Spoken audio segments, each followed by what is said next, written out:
Bon, l'image là, je la ferme, je l'enregistre ou pas, peu importe, parce que de toute façon, je vais maintenant les supprimer, les images qui sont dans le dossier images traitées.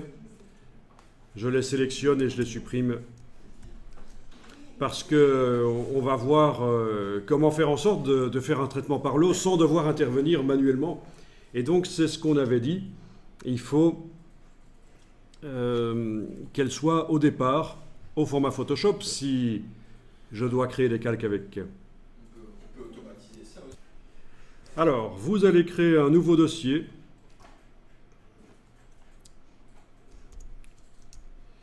Que vous allez appeler image à traiter.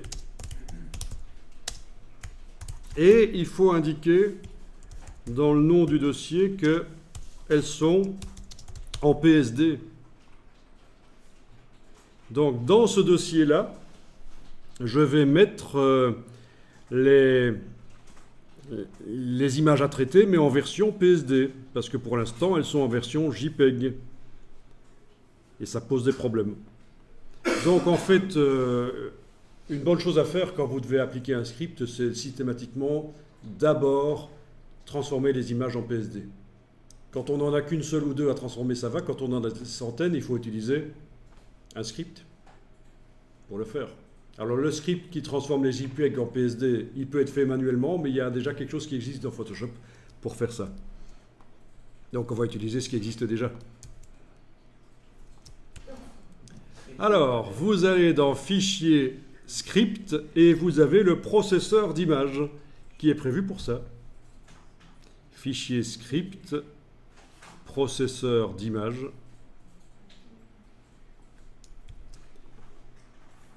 Il est prévu pour transformer des images soit en JPEG, en PSD ou en TIFF. Bon, ben ici, on décoche enregistrer sous JPEG parce qu'en plus, c'est déjà des JPEG et on ne coche que enregistrer sous PSD. Si vous voulez que les images soient compatibles avec d'anciennes versions Photoshop, voilà ce qu'il faut cocher. Ça va faire un fichier un peu plus lourd, mais c'est pas très grave. En tout cas, il ne faut pas cocher ça parce que ça, c'est pour redimensionner l'image à une certaine dimension, la faire rentrer dans un certain canevas. C'est quand on fait du web. Cochez pas ça. Il faut indiquer où se trouve le dossier avec les images JPEG originales. Donc, sélectionnez un dossier. Je vais aller chercher sur le bureau le dossier images à traiter, mais qui contient les images JPEG. Donc.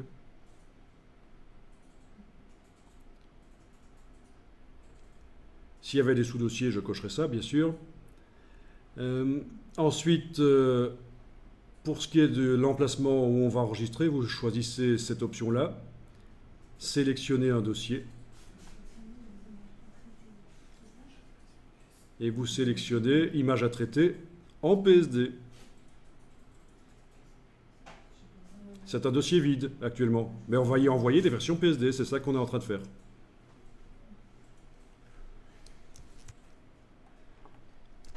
Alors, au passage, vous voyez qu'en plus de convertir les images de JPEG à PSD, vous avez la possibilité d'appliquer un script. Mais on ne va pas le faire ici. C'est assez rare quand on le fait là. Il vaut mieux le faire en deux étapes. Donc, ne cochez pas exécuter l'action.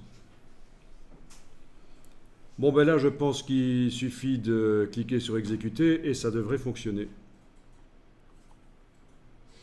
Voilà, c'est fait. Dans le dossier images à traiter passe haut en PSD, il y a un dossier PSD avec des images. PSD. Ça va très vite. C'est ça qui est intéressant avec les scripts, c'est que c'est un truc qui va très vite et qui peut faire des choses complexes sur les images.